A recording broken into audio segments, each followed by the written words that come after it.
So this is the Emergency Nutrition Information System portal. When you go to emergencynutrition.org, you get to this site, this portal, where you can see all the data that's related to the facilities and how they're performing. So if you look at this chart over here, it shows all the admission trend that's segregated by OTPs, BSFP, TSFP, children, TSFP pregnant and lactating women, and supply center corner.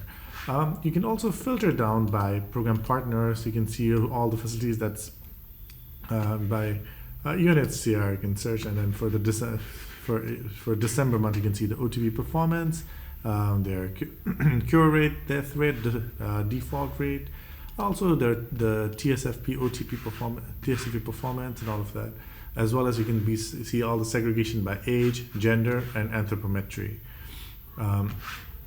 You can segregate by implementing partner. For example, you can see ACFs, all the facilities. This is a accumulation of all the ACF facilities in the camp right now. If you want to see all the TSFPs, then you can see all the TSFPs. This is the accumulation of all the TSFP proponents of all the TSFPs in the camp right now. And it is all generated by this ANIS system. And you can see OTP admission segregation by age, segregated by age, the percentage, by gender, male, female, by anthropometry, how they were registered with a WSZ score or MUOC with percentage. Now, for health facility workers, there's three different levels of logins, users for this. So the first one is the health facility worker. Whenever a health facility worker comes into this, comes to the facility, they can log in using their ID that they're given. So let's see. Let me see. So I'm logged into one of the facilities. So this is like this is a facility in Camp 3. It's run by UNHCR and then implemented by ACF. And so you can see that there's like 247 new admissions this month, just this month. And you can look at the register. So these are all the children that's registered this month. So if you click on one of them, you can see their performance, their details. So this particular child has come into the facility 3 times, and each time this was their MUOC, weight, Z-score, and different anthropometric information. Also the different things that they were measured, and you can see a live view of the weight gain for that particular child.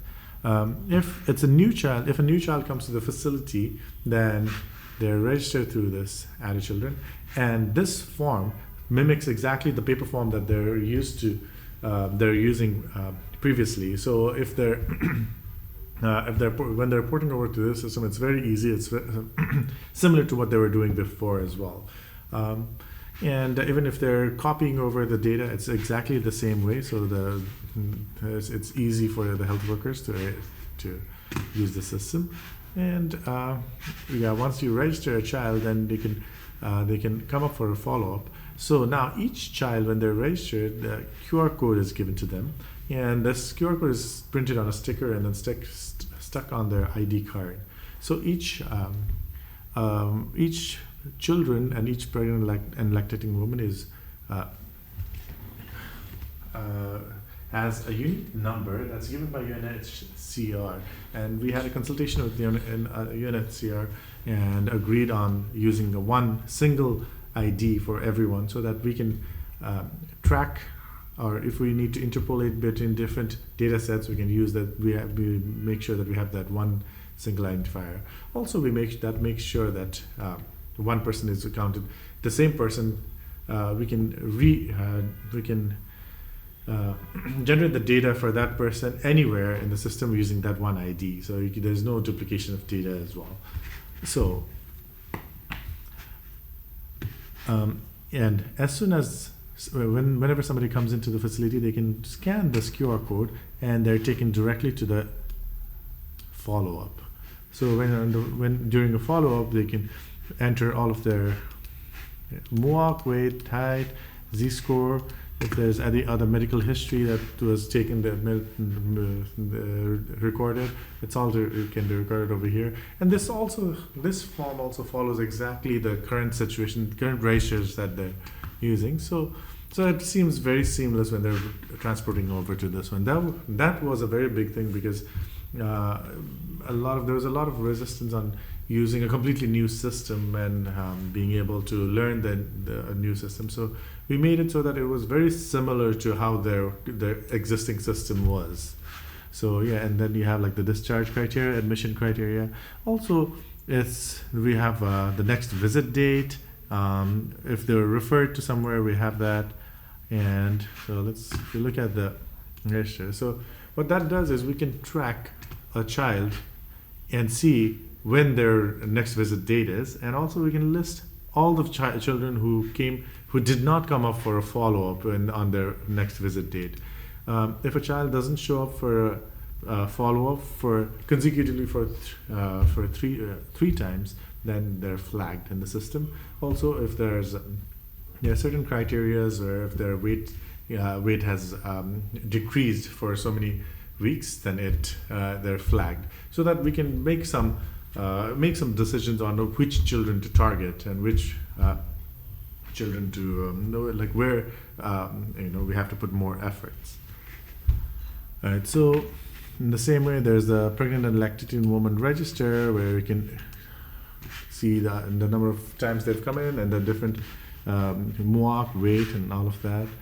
There's also a supply module where you can track all of the supplies, and you can add different supplies, albendazole here, and then you can see all of this, and then you can get a list of all the supplies that the facility has.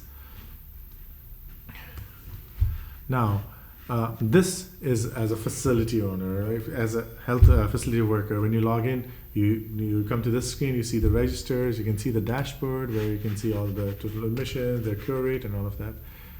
Now, if you are a program manager, you log in with a different ID. So let's say a program manager can come in and then log in as,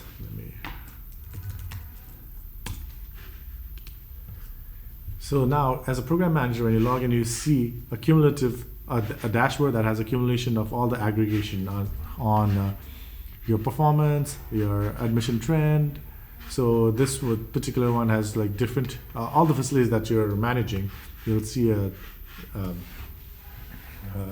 performance for all performance accumulated from all your facilities, and so the admission by age, gender, anthropometry, and all of that can be seen over here. Also, you can see for different months how their performance was, so you can make some decisions accordingly. Like you can see at a glance how your facilities are performing, if there's any dips, or if any particular facility is not performing well. You can see right away from this. So this program manager has 2 facilities under that he's managing. All right.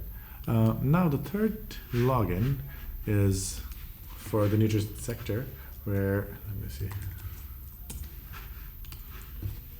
So they're able to see the similar kind as a health facility, but they can manage facilities, add new facilities, assign facilities to program managers, manage users, but not just that. Also, right now, the nutrition sector, all the camps, all the facilities, every implementing partner reports to the nutrition sector using Excel sheets. So if they are not using the ENI system to register children and register pregnant and lactating, they're already sending all the Excel files. So these Excel files can be imported for each facility, for OTPs, BSFP, TSFP, and that data is added to the total picture when you look at the dashboard as well.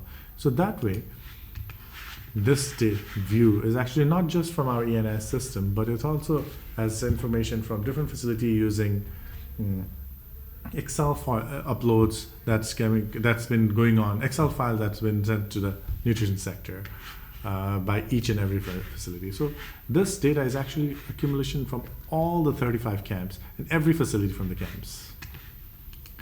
So Right. So and yeah, you can dig down, see, filter through these options and see like how each implementing partner or program partner is performing, and then see different we can make decisions. You can make some you can see a snapshot of how the facilities are performing using the system. All right. So not just that, we've also built in a portal for the nutrition sector. So